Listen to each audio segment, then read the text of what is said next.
Immigration is a very market-sensitive phenomenon. It reacts sharply to perceived and real changes in our enforcement policy up here. So the lifting of Title 42, I'm sure that news is circulating right now in Central America. If I'd had my druthers, and I don't, I would have argued, can we lift this perhaps later in the summer when it gets hotter and the numbers do slow down? We're right now in the peak season. Welcome back to Clay and Buck. That was former Obama administration DHS chief Jeh Johnson. I've actually interviewed Jay before. He is a smart and serious guy. He's a Democrat, but a smart and serious guy.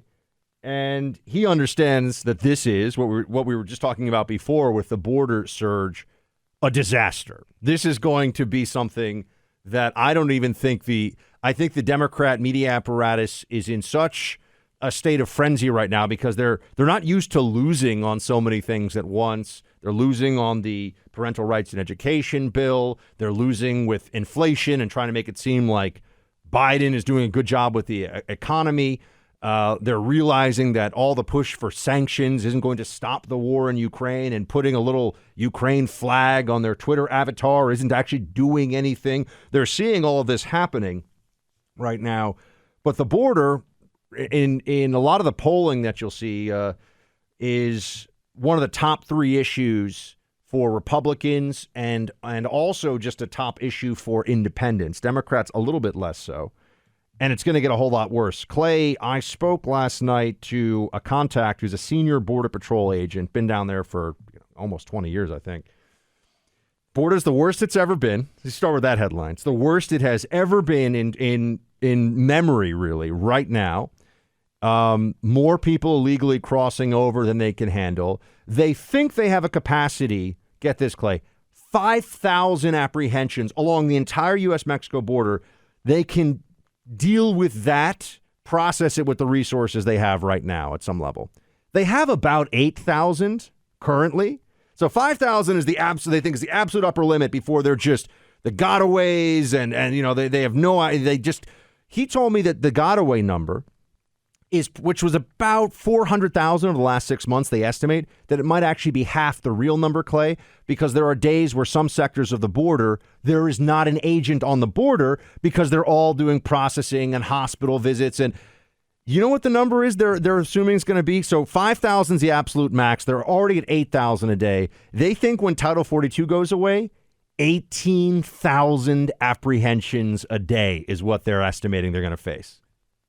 And that might be low because, Buck, what I don't think is being factored in any kind of intelligent analysis is, one, to the point of that former Obama official, they're making this choice in May when the weather is still not hot enough where people are terrified of being lost in that border nether region because it's just so wildly hot. But already there is massive spread of this is basically being seen as Joe Biden is opening the borders. Everybody who wants to come all over Latin America. You haven't seen caravans like we are going to see caravans because you have a couple of years of COVID that restricted how much people were going to try to cross the border, relatively speaking. And now you've got this brand new policy in place and said to be in place at the end of May. And there are a couple of things that I think are significant on top of that. We have really competitive, fearful Democratic senators in Arizona, New Hampshire, Georgia, and Nevada that have already come out and said, hey, basically, we don't agree with the Biden administration's plan here to end Title 42. And what I would just keep pointing out associated with this, Buck, is think about what the Biden administration is arguing to the American public right now. They are saying simultaneously, it's not safe for you to get on an airplane and not be wearing a mask because COVID hasn't gone away. You got to walk through the airport wearing a mask. Every time you get on an airplane, you got to have it on. Flight attendants are going to monitor this. It's not safe. COVID is not over. Simultaneously, they are saying COVID is such an insignificant issue now that we can open the border and end COVID protection-related issues on the border. Well, hold on. Which is it? If American citizens can't safely fly on airplanes without wearing masks, How are you telling me that non-American citizens can safely cross the border without COVID protocols needing to be in place? If anything, Buck, you would think our COVID protocols would be more strict on non-American citizens than they would actually be on American citizens. We're seeing the opposite of that. Kids, as we talked about yesterday, ages 2 to 5 in New York City are being forced to wear masks, and we're simultaneously opening the border. And it's about to get worse. This is the part of it that everyone needs to get ready for, and that's what Jeh Johnson, Jeh Johnson's saying it. He was Obama's DHS guy, but like I said, there are lunatic leftist Democrats and Democrats who are serious people. I think they're wrong about some things, but they're serious people. And they see the reality of what is happening right now in the country and the reality of what is facing their party going into the midterms. He is trying to warn them from inside the Democrat tent, hey, you guys, you really have to get a handle on this because this is going to get completely out of control. So here's the problem. They can't get it under control because the Democrat base, the left-wing 20 to 30% of Democrats who, they believe in that they're all outraged about the Don't Say Gay bill, and they want they think Leah Thomas is the best swimmer, and they think we should have an open border, and money grows on trees, and there's a whole lot of things. Cancel student debt. I see they're calling for that now too. The far left progressive base will revolt if they actually do border security measures at the southern border. So here's what they're going to do. Border Patrol already knows this because there's no plan that they're being involved in, which would mean catching people who are coming in illegally and turning them back expeditiously quickly. What's going to happen, Clay? They're going to make the process for intake dramatically streamlined for illegals.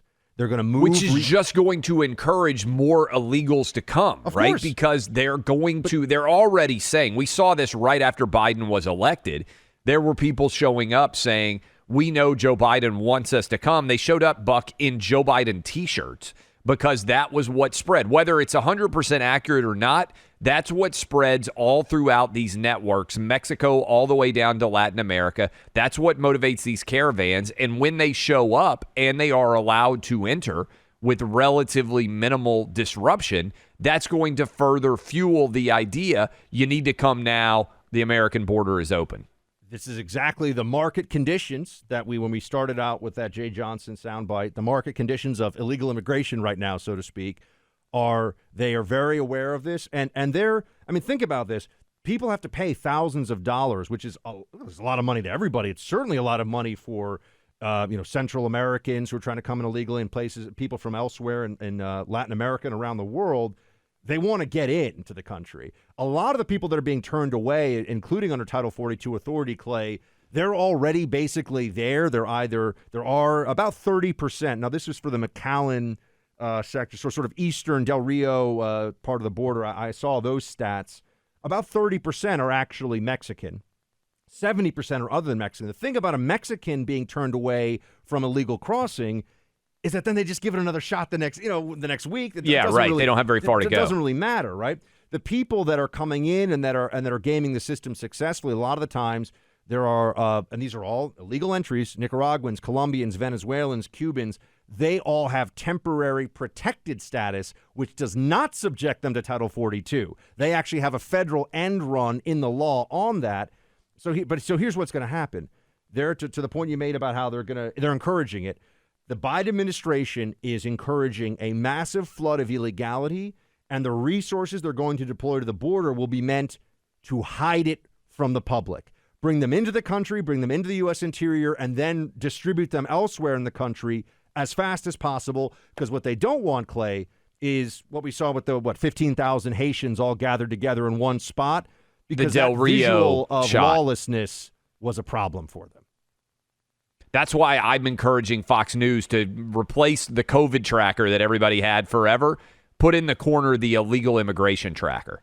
Because if you started seeing, like your point, 10,000 people, 15,000, 18,000 people a day crossing into this country, if you could get those numbers, I think it would be eye-opening to a huge portion of the American population. And Border Patrol is just admitting that essentially if they get to that number, many people, I mean, this is a manpower issue, right? I mean, this is, if they get to that number, they're going to be standing there saying, here you go. Here's a notice to appear. Here's a notice to appear. You're essentially going to put all the illegal migrants on the honor system, and you're not going to do any vetting really or any because they won't have the time. So yes, this is an actual flood at the border that will overwhelm the system. The Biden administration knows it's coming, and they're not going to stop it. But the American people can stop the Biden Democrats if they wake up to what's going on here. Wake up to what's going on here.